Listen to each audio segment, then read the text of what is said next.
Assalamualaikum warahmatullahi wabarakatuh. Apa kabar kalian hari ini? Mudah-mudahan selalu sehat, selalu ceria, dan selalu semangat belajar.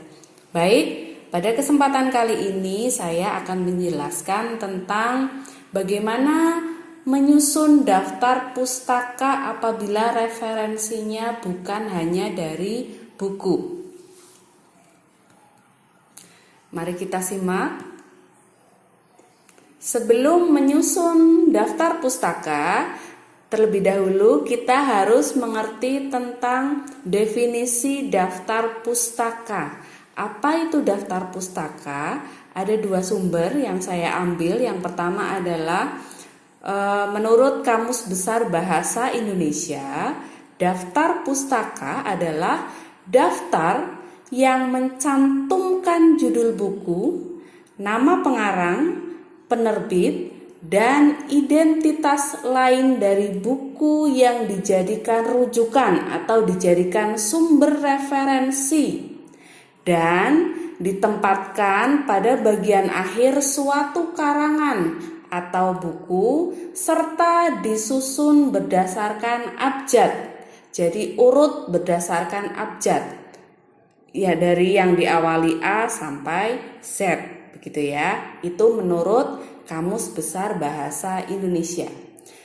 Kemudian menurut Goris Kraft, salah satu ahli bahasa terkenal di Indonesia, mengungkapkan bahwa daftar pustaka atau daftar kepustakaan atau bibliografi adalah sebuah daftar yang berisi judul-judul buku atau berisi judul buku, artikel-artikel maupun bahan penerbitan lainnya yang mempunyai hubungan dengan sebuah karangan yang sedang digarap atau karangan yang sedang ditulis.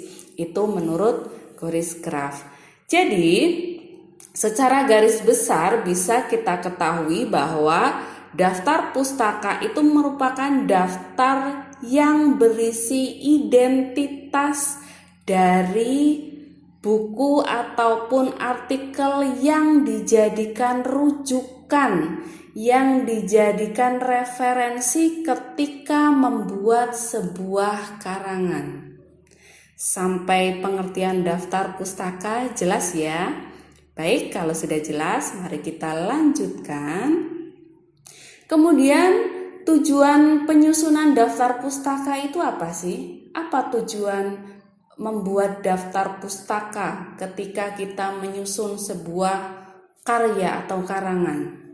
Ya, tujuan yang pertama adalah menghindari tuduhan penjiplakan atau plagiat.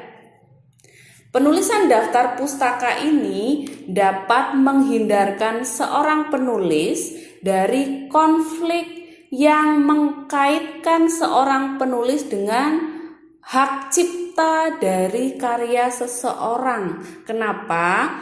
Karena ketika melakukan kutipan, ketika menjadikan karya orang sebagai referensi, ditulis jelas dalam daftar pustaka sehingga tidak menyalahi kaidah keilmiahan. Begitu ya. Kemudian tujuan yang kedua adalah memberi penghargaan bagi penulis yang karyanya dijadikan rujukan dalam karangan yang dibuat atau karangan yang kita buat ya. Jadi tidak serta-merta kita hanya mencuplik begitu saja, melakukan plagiat, tetapi kita menuliskannya dalam daftar pustaka sebagai bentuk penghargaan bagi penulis yang karangannya atau karyanya kita rujuk. Tujuan yang ketiga dari penyusunan daftar pustaka adalah memudahkan pembaca menggali informasi lebih dalam. Bagi para pembaca karya kita, tidak jarang mereka tertarik dengan kutipan-kutipan karya ilmiah di dalam karya kita, sehingga mendorong para pembaca mencari identitas dari karya yang kita jadikan rujukan agar bisa membaca lebih detail, membaca lebih lanjut. Sehingga adanya daftar pustaka ini membantu para pembaca untuk menemukan atau mendapatkan rincian yang lebih lengkap agar mereka bisa mencarinya sendiri. Begitu ya. Kemudian dari tujuan-tujuan khusus tersebut, kita bisa mengetahui tujuan penyusunan daftar pustaka secara umum. Bahwa tujuan penyusunan daftar pustaka secara umum adalah untuk menunjukkan bahwa suatu karangan atau karya yang kita buat tidak murni atau bukan berdasarkan pemikiran orisinil kita saja atau seorang penulis saja, tetapi juga terinspirasi dari berbagai macam pemikiran orang lain, sehingga membutuhkan referensi dari karya-karya orang lain. Itu untuk tujuan penyusunan daftar pustaka. Jelas ya? Lanjut. Bagaimana cara membuat daftar pustaka? Seringkali banyak perdebatan tentang susunan daftar pustaka, ya. Ada yang susunan daftar pustakanya antara rujukan A dan B itu berbeda, antara referensi satu dan referensi lainnya berbeda. Ingat, tidak perlu bingung, tidak perlu saling menyalahkan, fokus saja, karena penyusunan daftar pustaka ini ada berbagai macam jenis gaya. Dari gaya penulisan ilmiah apa atau American Psychological Association sampai gaya atau format penulisan ilmiah CMS, Chicago Manual Style, dan masih banyak lagi format atau style penulisan karya ilmiah lainnya. Di sini termasuk penyusunan daftar pustaka ya, akan sangat berpengaruh terhadap style yang digunakan. Sehingga jangan heran ketika antara penulis satu dengan penulis lainnya memiliki format atau susunan penulisan yang berbeda, termasuk susunan daftar pustaka. Pada materi kali ini, materi penyusunan daftar pustaka kali ini saya menggunakan style CMS atau Chicago Manual Style, karena CMS ini dijadikan rujukan oleh PUEBI. Begitu ya.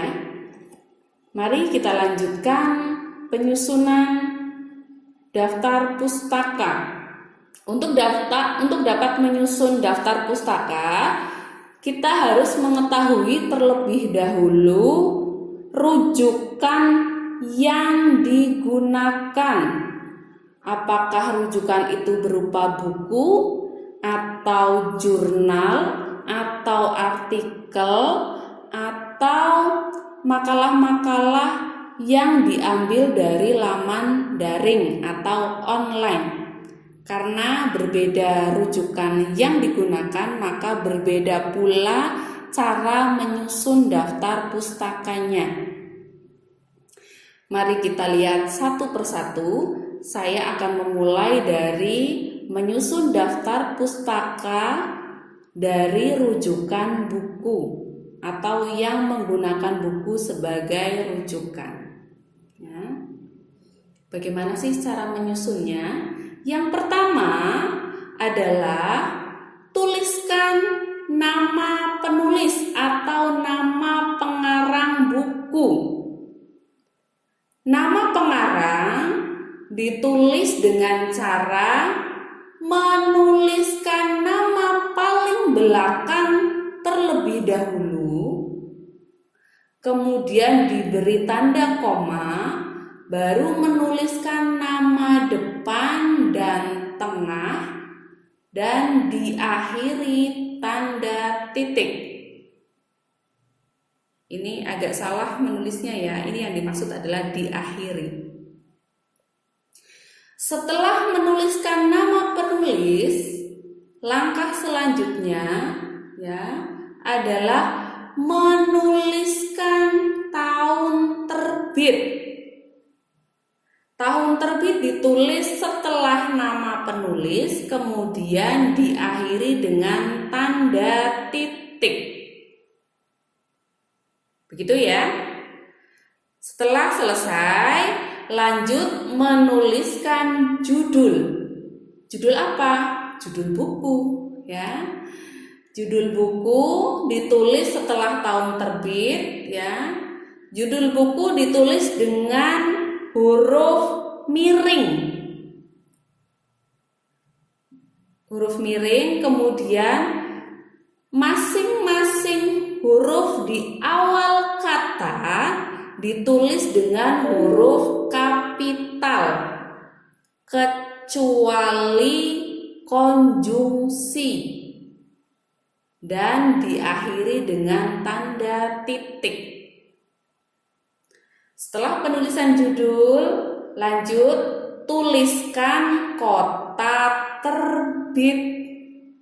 Berbeda dengan poin lainnya yang diakhiri dengan tanda titik, untuk kota terbit itu diakhiri dengan tanda titik 2. Kemudian yang terakhir, tuliskan nama penerbit dan diakhiri dengan tanda titik. Ini adalah contohnya ya. Contohnya saya pisah-pisah. Yang pertama adalah contoh daftar pustaka yang rujukannya adalah buku dan ditulis oleh satu orang penulis. Ini contohnya.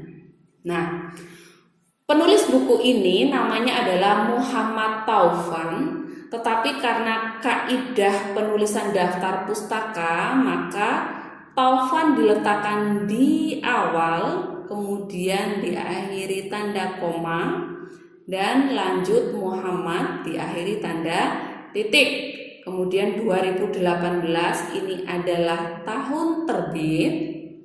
Kemudian cara menulis daftar pustaka ini adalah judul ya, dicetak miring dan diawali dengan kapital di tiap kata. Sama diakhiri tanda titik, kemudian kota terbit diakhiri tanda titik 2. Di sini kota terbitnya adalah Jakarta. Diakhiri titik 2, kemudian penerbit di sini Gramedia diakhiri tanda titik. Jelas ya sampai di sini ya. Kemudian bagaimana kalau buku itu ditulis oleh 2 penulis? Kalau ditulis dengan 2 penulis, maka yang dibalik adalah penulis pertama. Contoh, buku ini ditulis oleh Muhammad Taufan dan Pramudita Puspitasari. Maka yang dibalik adalah penulis awal, yaitu Muhammad Taufan. Menjadi Taufan, Muhammad dan Pramudita Puspitasari. Penulis kedua tidak perlu dibalik, jadi namanya masih tetap utuh dan runtut ya. Diakhiri tanda titik. Kemudian masih sama tahun terbit 2018, judul buku, kota terbit dan penerbit. Begitu ya. Bagaimana kalau penulisnya 3 orang? Kalau 3 orang juga masih sama, disebutkan semua, dan yang dibalik hanya penulis pertama. Muhammad Taufan menjadi Taufan Muhammad, Pramudita Puspitasari, Pramudita P, dan Ali Waluyo atau Ali W. titik. Tahun terbit, judul buku, kota terbit, penerbit. Sampai di sini jelas? Oke. Kalau sudah jelas, mari kita lanjut. Bagaimana kalau buku tersebut ditulis oleh 4 orang atau lebih dari 3 orang, 4 orang atau lebih? Kalau lebih dari 3 orang penulisnya, maka silahkan dituliskan penulis pertama saja. Ini ya contohnya, Taufan Muhammad. Kemudian beri DKK dan kawan-kawan. Jadi kalau penulisnya lebih dari 3 penulis, yang ditulis adalah penulis pertama saja, yang lain diwakili dengan DKK. Diakhiri tanda titik, ini tahun terbit, judul buku, kota terbit, dan penerbit. Sampai di sini jelas? Baik, kalau sudah jelas, mari kita lanjut ke langkah berikutnya, ke penyusunan berikutnya ya. Itu tadi dari buku. Sekarang bagaimana jika rujukannya adalah jurnal ilmiah? Apabila rujukannya adalah jurnal ilmiah, maka akan sedikit berbeda dengan rujukan buku. Contoh jurnal ilmiah bisa dari skripsi, bisa tesis, bisa artikel proceeding ya, macam-macam. Ini yang saya contohkan, yang pertama adalah skripsi atau tesis atau disertasi ya. Apabila rujukannya adalah jurnal ilmiah berupa skripsi atau berupa tesis atau berupa disertasi, maka penulisannya adalah seperti ini. Ini contohnya ya. Dari contoh ini kita bisa mengetahui langkah-langkahnya. Yang pertama yang dituliskan masih sama, yaitu nama penulis. Nama penulis ditulis, nama paling belakang diletakkan di depan, kemudian koma, dilanjut nama depan dan tengah kalau ada nama tengah ya. Kemudian titik masih sama ya. Kemudian tahun terbit diakhiri titik masih sama. Nah, ini yang berbeda. Kalau tadi pada rujukan buku itu judulnya ditulis miring, tapi kalau jurnal ilmiah judul ditulis biasa, tidak miring, namun diapit dengan tanda petik ini ya. Tidak miring namun diapit dengan tanda petik. Kalau ini sumbernya dari skripsi atau tesis atau disertasi. Jelas bedanya ya? Bedanya pada penulisan judul. Kalau dalam buku miring, kalau dalam skripsi atau tesis atau disertasi, ini judul diapit dengan tanda petik. Begitu ya. Ini Ibu kembalikan lagi dulu. Nah, diapit dengan tanda petik seperti ini, pemilihan bahasa guru bahasa Jawa di daerah perbatasan Jawa Sunda dalam interaksi pembelajaran di sekolah menengah atas. Kemudian diakhiri tanda titik, ya. Baru beri keterangan. Kalau ini adalah tesis, tuliskan tesis. Kalau ini adalah skripsi, tuliskan skripsi. Kalau disertasi, tuliskan disertasi. Nah, keterangan ini ditulis miring.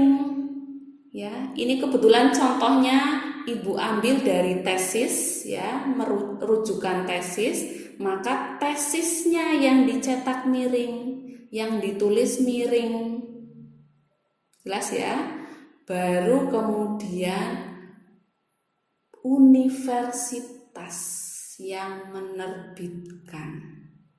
Di sini Universitas Negeri Semarang, diakhiri tanda titik. Gitu ya. Jadi langkah untuk rujukan jurnal berupa skripsi, tesis atau disertasi itu pertama menuliskan nama, kedua tahun terbit, ketiga judul tesis atau judul skripsi atau judul disertasi yang diapit tanda petik dan tidak dimiringkan, diakhiri tanda titik, kemudian keterangan jurnal, bisa tesis, bisa skripsi, bisa disertasi. Nah, keterangan itu dicetak miring, baru nama universitas diakhiri tanda titik. Begitu ya. Kalau rujukannya adalah artikel pada proceeding, ya, atau conference paper, ya. Ini contohnya seperti ini. Nama, kemudian tahun terbit, kemudian judul. Ingat, judul tidak dimiringkan untuk rujukan jurnal, ya, tetapi diapit dengan tanda petik seperti ini. Kemudian judul proceedingnya, ini adalah judul artikelnya, ya. Yang diapit tanda petik itu judul artikelnya. Ini. Setelah judul artikel, kemudian judul proceedingnya. Untuk judul proceedingnya baru dicetak miring atau ditulis miring. Ini ya, Proceeding of International Conference. Ini diakhiri tanda titik. Kemudian tuliskan volume berapa. Di sini contohnya adalah volume 2. Yang terakhir tuliskan universitas mana yang menerbitkan proceeding itu, diakhiri dengan tanda titik. Jelas ya? Setelah universitas, baru kemudian halaman. Di sini contohnya halaman 178 sampai dengan 179. Ini salah ketik ya. Ini maksudnya adalah 178 sampai 179. Sampai di sini jelas? Oke, kalau sudah jelas, mari kita lanjutkan.